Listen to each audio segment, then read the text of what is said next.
wabarakatuh. Hari ini kita berdiri di atas keindahan alam Indonesia yang sangat megah.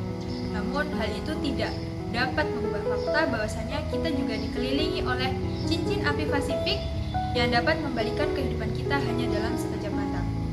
Gempa bumi, tanah longsor, banjir, tsunami, atau bahkan erupsi gunung berapi dapat terjadi kapan saja tanpa menunggu siap atau tidaknya seorang manusia.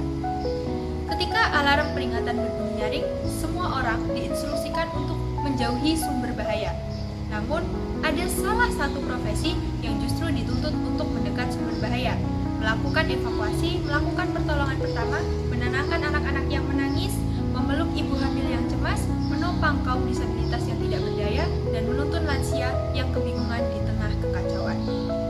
Siapakah mereka? Ya, jawabannya adalah perawat. Perawat memiliki peran yang sangat penting dalam fase manajemen bencana. Mulai dari sebelum terjadi bencana, perawat berperan sebagai edukator yang mengedukasi masyarakat luas tentang bencana. Saat terjadi bencana, perawat berperan memberikan triase kilat untuk menyelamatkan nyawa korban bencana. Dan yang ketiga, setelah terjadi bencana, perawat masih berperan untuk memulihkan trauma psikologi para penyintas bencana.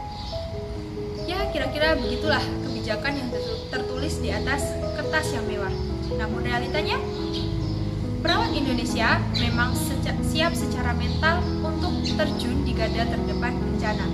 Namun ironinya, kesiapan tersebut tidak diimbangi dengan kesiapan sistem, di mana pelatihan tentang gawat darurat bencana masih sangat minim dilakukan.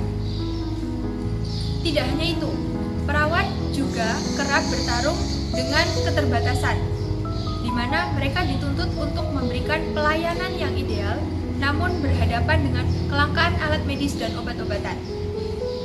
Kondisi ini tentunya menyebabkan dilema moral yang sangat menyiksa hati nurani, di mana perawat harus memilih korban mana yang harus diselamatkan terlebih dahulu, murni berdasarkan harapan hidup terkecil. Lebih beratnya lagi, perawat seringkali dipaksa untuk melakukan tindakan di luar kewenangannya dan melakukan dokumentasi asuhan keperawatan yang lengkap, di mana di situasi yang sangat kacau, hal itu mustahil dilakukan. Kondisi ini menyebabkan perawat berada di dalam area abu-abu hukum. Jika kondisi ini terus berlanjut, apa yang akan terjadi? Ya, mungkin saja akan lebih banyak korban yang berjatuhan hanya karena keraguan perawat dalam mengambil sebuah keputusan yang disebabkan oleh ketidakjelasan regulasi yang melindungi perawat di dalam hukum. Oleh karena itu, sudah saatnya kita melihat perawat tidak hanya sebagai otot di garis depan, melainkan harus melibatkan perawat sebagai otak di meja kebijakan.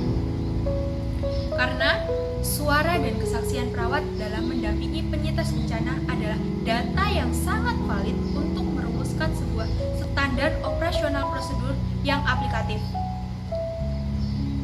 Dan perawat juga membutuhkan reformasi regulasi yang dapat melindungi mereka secara hukum. Dan yang terakhir, jangan biarkan perawat hanya bertarung dengan berbekal keberanian.